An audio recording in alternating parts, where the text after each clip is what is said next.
So I just have a few other important announcements to make for you today. And please listen carefully. There's more information to come in the upcoming weeks, but this is about public liturgies that will begin to be celebrated very soon. So the Archdiocese of Cincinnati has announced that public liturgies will begin on Memorial Day, Monday, May the 25th. Now each parish is being asked to offer at least one public liturgy each day. At this point, I have not decided whether at IC and St. Helen we will begin Mass on that day or the weekend of May 30th or 31st, which was the original published date. More info on that will come the next weekend. And the reason I'm saying this to you today is because, folks, these people who have been working here ever since live streaming began, most of them have, through it all, taken one day off in the last 2 months. I have not taken a single day off. I haven't gotten a break since we started live streaming. That's almost 2 months now. So there are also about 19 funerals and 21 funerals between the two parishes that we have done since March the 1st. So it has been quite a bit.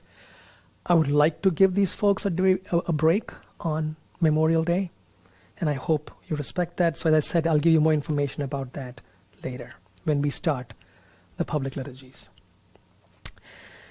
Those within the Archdiocese of Cincinnati, even though the public liturgy is about to begin, are dispensed from the obligation of attending Sunday Masses if they are at risk or fearful for family members. So really, you have the dispensation not to attend if that's something that you would like to do, and you should not feel guilty about it. You're invited to participate through live stream Masses. We will continue to offer live stream Masses daily and on Sundays as we have done until further notice. This might be till the end of August.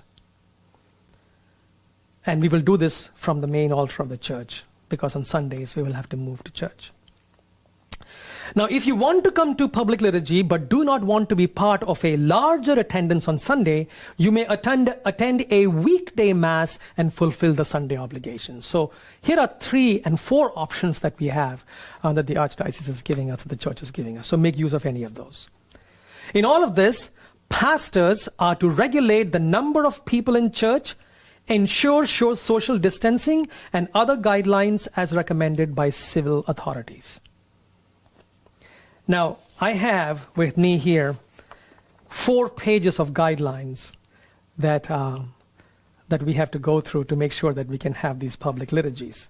So I've called for staff meetings separately for St. Helen and Immaculate Conception parishes this week. We will work out the best way to implement these guidelines.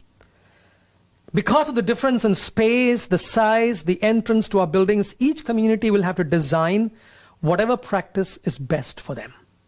So we can't have one model fits all of us. So I will ensure that both these communities adopt the safest option. That will be my topmost priority. The safest way may not be the most convenient for all. So please be kind. Let us love our way out of this pandemic. And lastly, as we draw guidelines for our parishes at the staff meetings, we will communicate these guidelines and exceptions to you and expectations to you very clearly. And we will make them known to you way in advance. We will expect everybody to comply. If you cannot comply, you have the option to watch the live-streamed Masses. Let us pray that God will continue to lead us during this time and may continue to offer us God's guidance, God's protection, God's presence. People of God said, Amen.